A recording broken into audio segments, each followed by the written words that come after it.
जरा इसका सिर्फ एक पैरा मैं पढ़ रहा हूं, इसका पेज नंबर 24 और उसके आगे पेज नंबर 25 पर क्या लिखा है? लिखा है, काल ब्रह्म ने प्रकृति यानी दुर्गा से कहा कि अब मेरा कौन क्या बिगाड़ेगा। यह अहंकार से भरा हुआ स्वरूप। मनमानी करूंगा। प्रकृति ने फिर प्रार्थना की कि आप कुछ तो शर्म करो। प्रथम तो आप मेरे बड़े भाई हो, क्योंकि उसी पूर्ण परमात्मा की वचन शक्ति से आपकी अंडे से उत्पत्ति हुई और बाद में मेरी उत्पत्ति उसी परमेश्वर के वचन से हुई। इसके आगे क्या लिखा हुआ है? इसके आगे लिखा हुआ है कि मेरे पास पिता की प्रदान की हुई शक्ति है। जितने प्राणी आप कहोगे मैं वचन से उत्पन्न कर दूंगी। ज्योति निरंजन ने दुर्गा की एक भी विनय नहीं सुनी और कहा कि मुझे जो सजा मिलनी थी मिल गई, मुझे सतलोक से निष्कासित कर दिया गया, अब मनमानी करूंगा। और यह कहकर काल पुरुष ने प्रकृति के साथ जबरदस्ती शादी की और 3 पुत्रों को जन्म दिया। इसमें क्या कहा गया है? वो 3 पुत्र कौन से हैं? वो 3 पुत्र हैं ब्रह्मा जी, विष्णु जी और शंकर जी की उत्पत्ति। आगे क्या लिखा है? जवान होने तक तीनों पुत्रों को दुर्गा के द्वारा अचेत करवा दिया गया और फिर युवा होने पर श्री ब्रह्मा जी को कमल के फूल पर, विष्णु जी को शेषनाग की शैया पर और शिव जी को कैलाश पर्वत पर सचेत करके इकट्ठा कर दिया गया। ये हैं फर्स्ट इंडिया न्यूज चैनल के एंकर विजेंद्र सोलंकी जी, जिनका मानना है कि ब्रह्मा विष्णु महेश के माता पिता नहीं हैं, जबकि इन्होंने शास्त्रों को अच्छे से पढ़ा नहीं है और संत रामपाल जी महाराज के ज्ञान को संक्रमण बता रहे हैं। संत रामपाल जी महाराज ने किस शास्त्र का हवाला दिया है वो भी आपको बताएंगे और ये भी आपको बता देते हैं जिस शास्त्र का हवाला संत रामपाल जी महाराज ने दिया है वो आप सभी के घरों में रखी है और आप उसको पढ़ते भी हैं। तो देखिए ब्रह्मा विष्णु महेश के माता पिता हैं या नहीं, देखिए ये प्रमाण।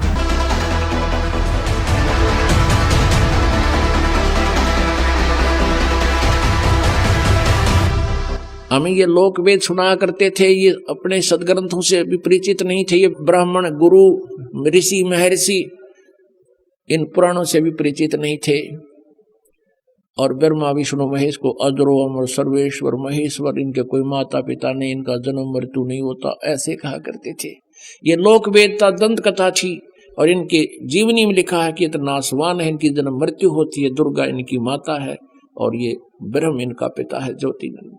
ये देखिएगा जीवनी, ब्रह्मा विष्णु महेश की जीवनी। ये वही देवी भागवत गीता प्रेस गोरखपुर से प्रकाशित, संपादक हनुमान प्रसाद पोदार, चिमनलाल गोस्वामी। और देखना इस पे 123 पृष्ठ पे, तीसरा स्कंद 123 पृष्ठ पे विष्णु जी अपनी माता दुर्गा की महिमा गा रहे हैं और अपनी सतीथि बता रहे हैं। तुम शुद्ध स्वरूपा हो, ये सारा संसार तुम्ही से उद्भासित हो रहा है। मैं ब्रह्मा विष्णु, मैं माने विष्णु, ब्रह्मा और शंकर, हम सभी तुम्हारी कृपा से विद्यमान हैं। हमारा आविर्भाव माने जन्म, तिरोभाव माने मृत्यु हुआ करता है। केवल तुम ही नित्य हो, जगत जननी हो, प्रकृति और सनातनी देवी हो।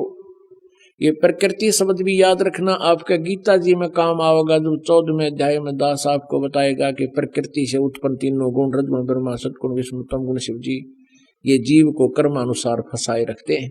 प्रकृति माने दुर्गा।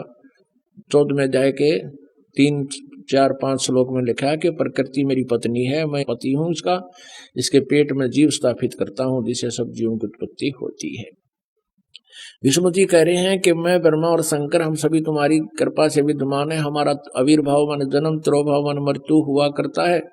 केवल तुम ही नित्य हो, जगत जननी हो, प्रकृति और सनातनी देवी हो। इसी का समर्थन भगवान शंकर कहते हैं। भगवान शंकर बोले, देवी यदि महाभाग विष्णु तुम्ही से प्रकट हुए हैं यानी उत्पन्न हुए हैं, तो उनके बाद उत्पन्न होने वाले ब्रह्मा भी तुम्हारे ही बालक हुए। फिर मैं तुमको लीला करने वाला शंकर क्या तुम्हारी संतान नहीं हुआ? इति सिद्धम के ब्रह्मा विष्णु महेश नासवान है, दुर्गा इनकी माता है। मुझे भी उत्पन्न करने वाली तुम ही हो शिवे। संपूर्ण संसार की सृष्टि करने में तुम बड़ी चतुर हो। इस संसार की सृष्टि, स्थिति और संहार में तुम्हारे गुण सदा समर्थ हैं। उन्हीं तीनों गुणों से उत्पन्न हम ब्रह्मा विष्णु एवं शंकर नियमा अनुसार कार्य में तत्पर रहते हैं।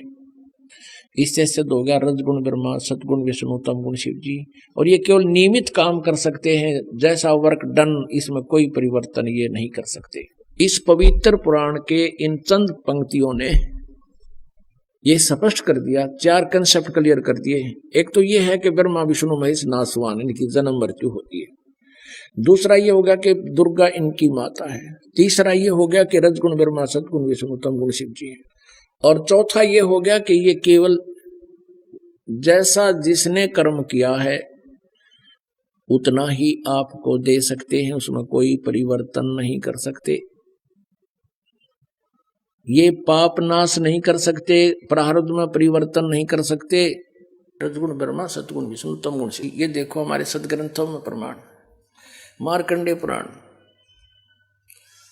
गीता प्रेस गोरखपुर से प्रकाशित है। ये गीता प्रेस गोरखपुर से प्रकाशित है और ये यहां से प्रकाशित है। इसके 123 पृष्ठ पर ले चलते हैं आपको। 122 से प्रारंभ करते हैं। यहां पर मार्कंडेय जी ज्ञान बता रहे हैं। मार्कंडेय जी बोले, मुने, यहां तक हम इसके सामने लेते हैं, यहां पर आते अपने मतलब की बात लेते। रजोगुण प्रधान ब्रह्मा, तमोगुण प्रधान रुद्र और सतगुण प्रधान विश्वपालक विष्णु हैं। यही 3 देवता हैं और यही 3 गुण हैं।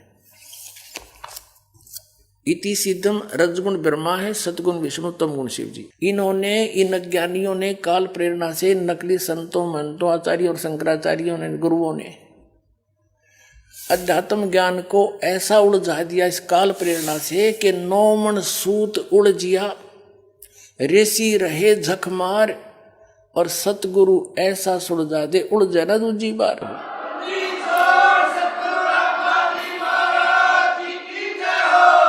अब इस सूत को सुलझाने के लिए दास ने इतने प्रमाण दिखाने पड़ते हैं, कहीं गांठ ना पड़ जा, थोड़ी सी भी कच्चा पॉइंट रह गया, नकलियों का दाव लग जाएगा। रामपाल झूठ बोला, झूठ बोला, और ये सारी झूठ बोल रहे, एक भी सच्ची नहीं। तो अब इनको ये कति कंडेम हो जाएंगे थोड़े दिन में, इनके पास स्थान नहीं रहेगा लोकने छिपने को।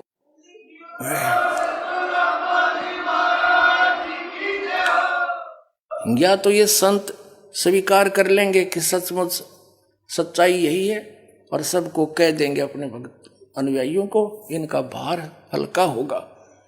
और नहीं तो इनको यहाँ जगह नहीं रहेगी हिंदुस्तान में रहने के लिए। एक दिन ऐसा आ जाएगा, पलायन करना पड़ेगा इनको दूसरे। तो इस 9 मन सूत सुलझाने के लिए इतने 1 पॉइंट 1 बिंदु को क्लियर करने के लिए ढेर सारे प्रमाण देकर के फिर आगे बढ़ना पड़ता है। और तभी आज दास सफल हुआ, कबीर परमात्मा की रजा से उसके बच्चों को ज्ञान पहुंचाया। बुद्धिमान समाज सारे प्रमाण देखकर दांतों तले उंगली दबा रहे हैं, हे भगवान कहाँ छुपा था ये अनमोल ज्ञान, और रो रहे हैं गए और समय गए हुए समय को। अब कंसेप्ट क्लियर करता है दास आगे। रजगुण ब्रह्मा है, सतगुण विष्णु, तमगुण शिव। ये देखिएगा, ये है श्रीमद् देवी भागवत हिंदी टीका सहित भाग 1। ये कहाँ से प्रकाशित है? अथ देवी भागवतम सभाष्टीकम सहमात्यम। और ये कहाँ से छपी है? खेमरा श्री कृष्ण दास प्रकाशन, मुंबई। अब इसके तीसरे सकंद को दिखाते हैं आपको। अथ श्री मद देवी भागवते भाषा टीका युक्ते तृतीय सकंद है प्रारंभते। इसके प्रश्न नंबर 11 पर आपको दिखाते हैं। यह है प्रश्न नंबर 11,